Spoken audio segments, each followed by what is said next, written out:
This breakfast disaster. This is already a disaster, but we're gonna get through it together. The breakfast bunch that we are. Thank you, Hallie. I've got a Christmas gift for you, by the way. Getting no sound. Okay, we're back. I'm in. I'm locked in. This is a show about disasters, right? We talk about all the worst things that can happen to you so you know how to avoid them. We know that because we work at Serve Pro. We've covered this ground before. I want to talk about the biggest disaster in the news right now. I think this is a very interesting story. I think people in my industry, in the restoration industry, have really found it interesting, and they found it to be the source of many jokes and many hot takes. I'm talking about the AquaDom aquarium burst out in Berlin. And if you missed this story, I will paint this picture for you. Imagine you are on vacation in Berlin. You have saved up for this trip. It's the holiday season. Germany is a beautiful place to be near Christmas time. You have been walking the streets. There are Tannenbaums and, I wrote these German words down, Schneeflock and Lebuchen and all this stuff.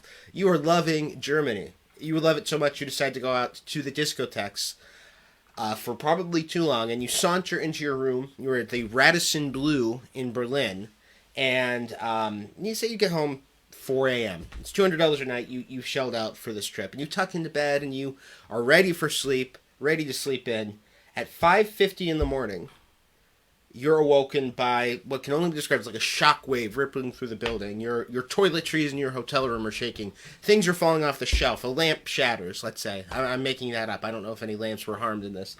And you panic because you think this must be like an earthquake or something, or you don't know.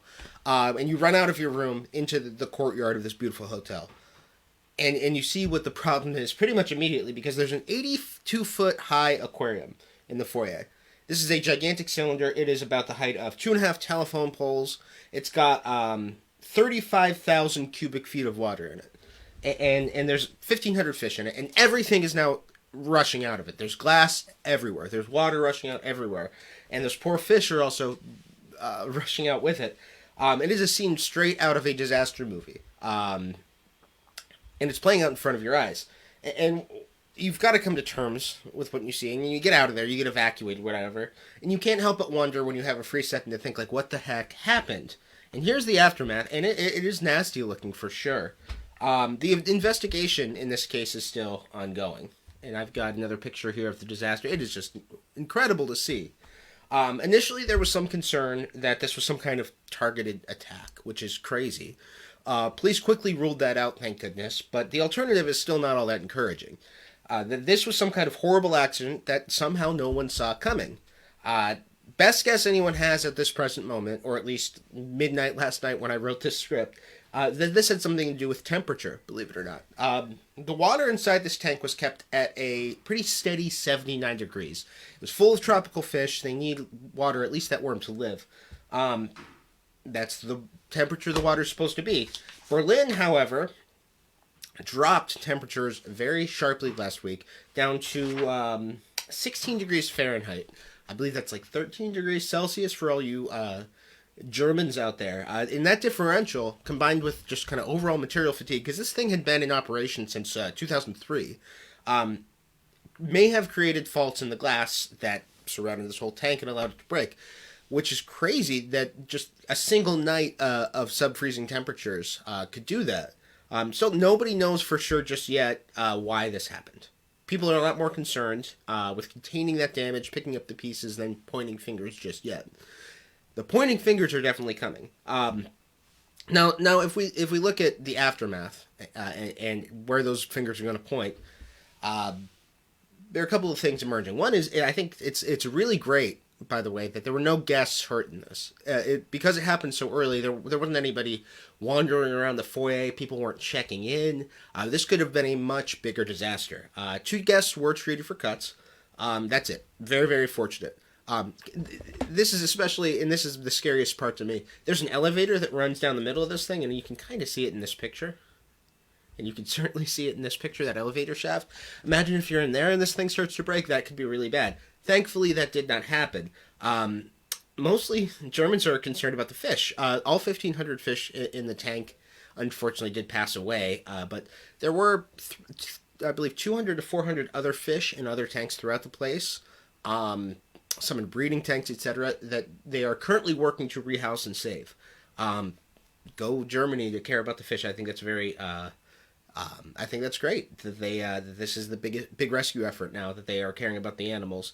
But the real question is like, what do you do with all this water? And especially in my industry, the water damage question is something that a lot of people are talking about. And this is like, if you were to work this job, this is like the Super Bowl of water damage jobs, figuring out this project, putting the pieces together, and sorting out how to deal with it.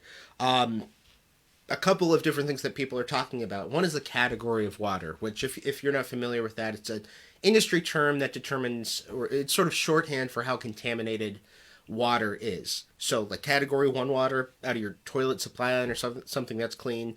Category 3 water is like sewage. It's super, super contaminated, grossly contaminated. Category 2 water is somewhere in the middle. So people are joking about like what kind of water would this be. Definitely contaminated. It's got chemicals in it. It's got dead animals in it. It's got fish poop in it. Plenty of it, I'm sure, no matter how hard they work to clean it. In my mind, this is category 3 water all the way. And you might have fun arguing that with an insurance adjuster who doesn't want to pay out for that, but that's reality. And just the sheer volume of water. Like this, if that much water, if that kind of water was in your house, you had a 100-gallon fish tank and that fish tank burst, that in itself would be a major disaster. You'd be cutting out carpet, you'd be throwing away materials. This is 264,000 gallons of water that was in the AquaDom tank. Mitigating that damage, restoring that hotel is going to be a major project, multi-million dollars. And this is just after they put millions and millions of euro into renovating the place.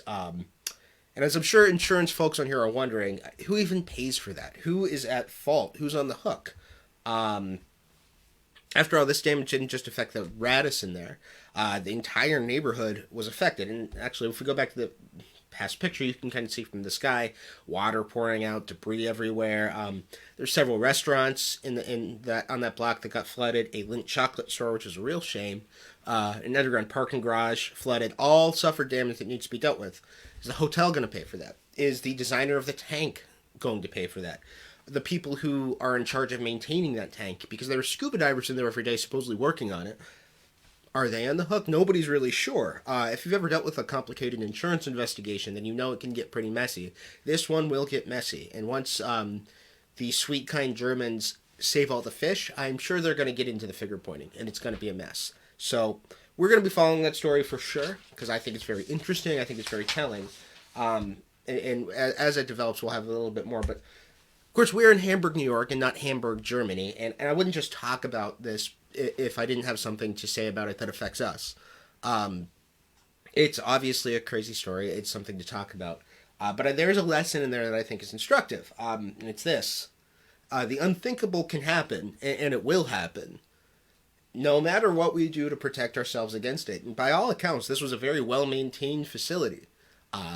They had people in there replacing parts every day, taking care of the glass, taking care of the tank, taking care of the aquarium. It's not like it was not taken care of, but it still burst. A freak accident, if it ends up being a temperature thing, that will be absolutely crazy, but it could be.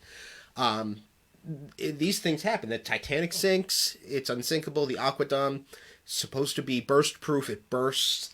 Nobody has any idea it's coming. Somebody thought it was a good idea to put a lobby in a hotel anyway. When we're dealing with water, anything can and will eventually happen. And we are coming right now into a very, very messy weather weekend. We're going to have rain, freezing rain, snow, sleet, hail, ice. We are going to have high winds. It's going to be as cold as 13 degrees at some points, which, by the way, is colder than the cold that supposedly maybe shattered this tank. We are maybe in for a messy weekend. It's very important for you and your families and your insureds and your tenants, whoever you're responsible for, to take proper precautions. And those precautions are not rocket science. At the home level, it's, do you have an emergency plan? Do you know where your utility shutoffs are? Are your pipes insulated? Are you making sure they're heated? Are you keeping your cabinet doors open? Are things like that. The very, very simple things everybody basically knows how to do.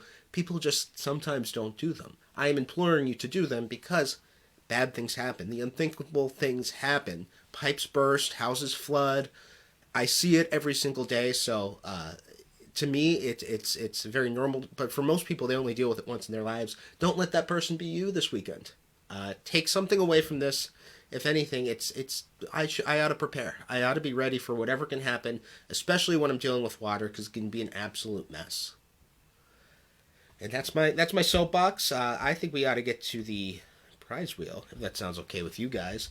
And thank you guys for hanging out. Thanks for bearing through my technical difficulties. I appreciate it. This prize wheel is a special prize wheel. If you've never watched this before, this is part of the Serve Pro Mug Club. And everybody in the Mug Club, all hundreds and hundreds of people on here at this point, they get a nice Serve Pro coffee mug. It's got their number on the bottom. That number gets registered to this wheel. Every week we draw a prize. And if you're watching and I draw your number, you get a double prize. So, and thank you, Lynn. Super Bowl of Disasters. I like it. Prize wheel looking packed. Yeah, it is. It's a popular thing. I like to make sure. I wish there was a way for me to, I don't want to say cheat, but some of my OGs who have never won, I feel really bad for. But it's very fair. It's very packed. A lot of people in the Serve Pro Mug Club. So if you haven't told me that you're here yet and you want to win that double prize, shoot a comment in there, say hello.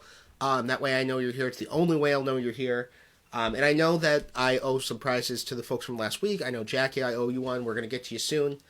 We are making our rounds this week, in fact. So hold on tight. Let's spin this wheel. And here we go. And hopefully you guys are getting the clicks of the wheel. It's my favorite part. And the cheer, 673. That is not, unfortunately, one of my breakfast bunch OGs. That is going to be... Oh, it's Kevin Johns. So, Kevin, I don't know if you're watching. If you are, say hi. But Kevin Johns over at Niagara National is our winner. So I will make sure that you get your due. And we'll be out there soon to get you your prize. Everybody else, we will be back next Tuesday, as we are every single Tuesday, to regale you with whatever has gone wrong this weekend. Because I guarantee it's going to be a mess. Thank you for joining. Oh, yeah, Merry Christmas. It's coming up. Take care of yourselves. Take some time off. Don't think about this awful, awful stuff any more than you have to. Eat some Christmas cookies, have a Tom and Jerry, and forget about me. I'll see you next Tuesday. Thanks, everybody.